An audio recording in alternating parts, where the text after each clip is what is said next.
चुका करणं आपला धर्म आहे। 4 मार्च रोजीच्या झिरो बजेट नैसर्गिक शेतीच्या केवड येथील शिवार फेरीत विजय पारडे यांच्या शेतीची पाहणी करण्यात आली।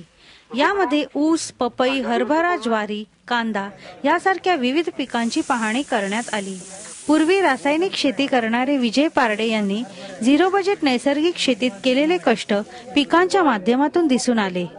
कांदा, दगडी ज्वारी झिरो बजेट नैसर्गिक शेतीमुळे अतिशय दर्जेदार प्रतीची येत असल्याचे यावेळी दिसून आले।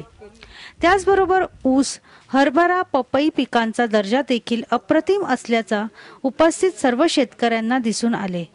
यावेळी विजय यांनी त्यांच्या झिरो बजेट शेतीतील अनुभव सांगितले। रासायनिक शेतीमध्ये माझी शेती नापीक बनत चालली होती।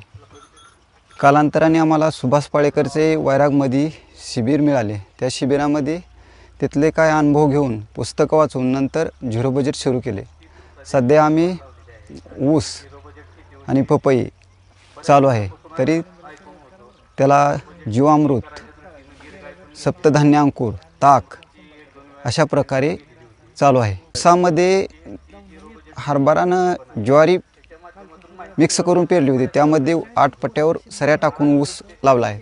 तर त्या दगडी ज्वारी एका ताटाला 18 फुटे फुटले आहेत आणि एकदम चांगल्या प्रकारे आहे। थोड्या दिवसांनी सगळे पूर्ण कणस भरतील। आधी खर्च भरपूर यायचा, म्हणजे कसं 70-80% खर्च व्हायचा आणि 20% राहायचे। आता कसं आहे 10% खर्च 90% प्रॉफिटमध्ये राहते। जीवामृत तयार करण्यासाठी बेसन आणि गूळ असा टोटली 60 रुपये खर्च होतो एक बॅलरसाठी। तोच आम्हाला मार्केटमधून रसायनं आणायचे म्हणले तर 2 ते 3 हजार रुपये टोटली खर्च। हा खर्च बचत झाला आणि झिरो बजेट शेती ही नफ्यात आली। त्यामुळे आम्ही पुढील भविष्यात झिरो बजेट शेती करून उत्पन्न मिळवू। विजय यांच्या शेतीची पाहणी केल्यानंतर पद्मश्री सुभाष पालेकर यांनी सहजीवन पिकांची माहिती देऊन त्यांची पेरणी करण्याची पद्धत समजावून सांगितली। पेरताना एकरी 4 किलो ज्वारी रबी मध्ये, एकरी 4 किलो ज्वारी अधिक 4 किलो हरभरा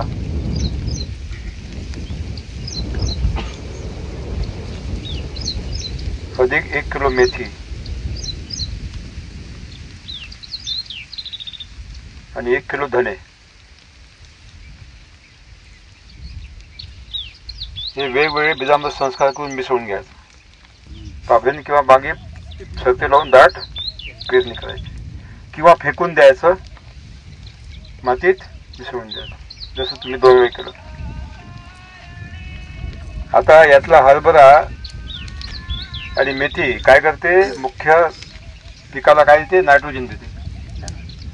हरभऱ्याच्या पानावर काय असते, खार असते।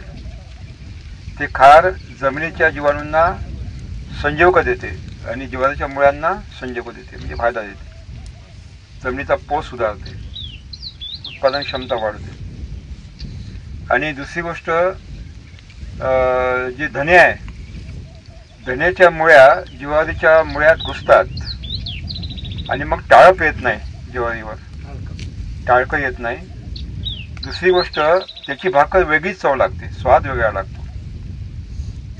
धन्याच्या आणि हरभऱ्याच्या फुलावर मित्रकिडी येतात मोठ्या प्रमाणात आणि मुख्य पिकावर येणाऱ्या नुकसान करणाऱ्या किडींना काय करतात, खाऊन टाकतात। त्या फुलावर मधमाशा येतात आणि या कणसामध्ये काय करतात, दाणे भरण्याचं काम करतात, परागसिंचन करतात। एकूणच 4 मार्च रोजीच्या शिवार फेरीत विविध शेतकऱ्यांच्या विविध पिकांची शेकडो शेतकऱ्यांना माहिती मिळाली। त्यामुळे नव्याने झिरो बजेट नैसर्गिक शेतीत येणाऱ्या शेतकऱ्यांच्या मनात आत्मविश्वास निर्माण होण्यास मोठी मदत झाली।